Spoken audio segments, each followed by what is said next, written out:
कमल का फूल विषय, संसार में रहकर पवित्रता, अनासक्ति और जागरूकता।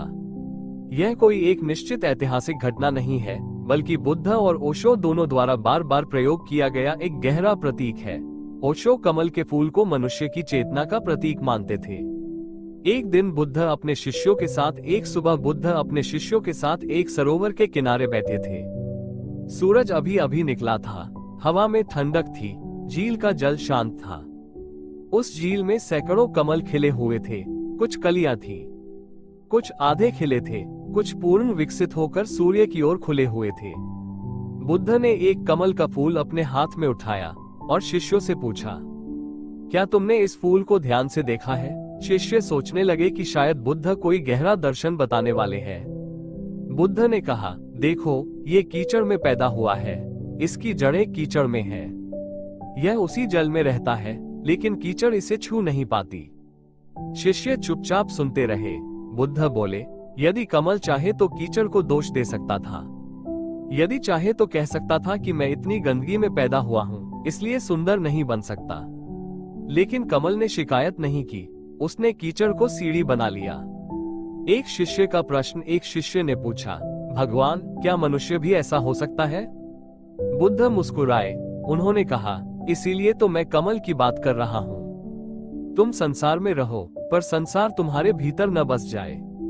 धन रखो, पर धन तुम्हें न पकड़ ले। संबंध रखो, पर उनमें खो मत जाओ। काम करो, पर काम ही तुम्हारी पहचान न बन जाए।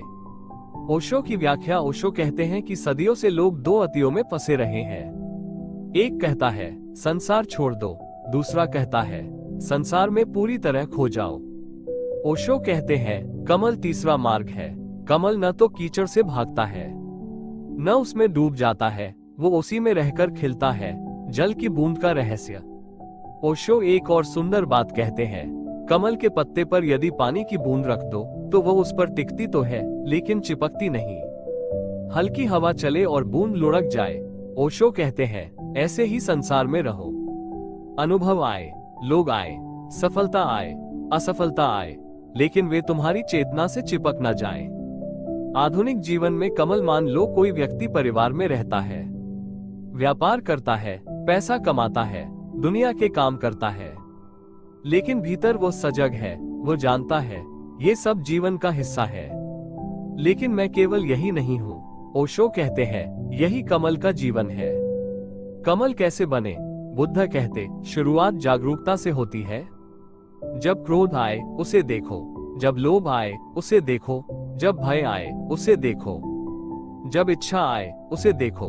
धीरे धीरे भीतर एक ऐसा केंद्र बनता है जो परिस्थितियों से प्रभावित तो होता है, लेकिन उनका गुलाम नहीं बनता।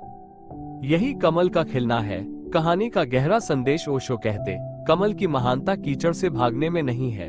महानता इस बात में है कि वो कीचड़ को भी फूल बनने की यात्रा का हिस्सा बना लेता है। मनुष्य भी संसार से भागकर नहीं, बल्कि जागरूक होकर उसके बीच खिल सकता है। एक पंक्ति में सार, कमल हमें सिखाता है कि संसार में रहो, लेकिन संसार को अपने भीतर मत बसाओ। कीचड़ में जड़ें हो सकती है, फिर भी चेतना फूल बनकर खिल सकती है।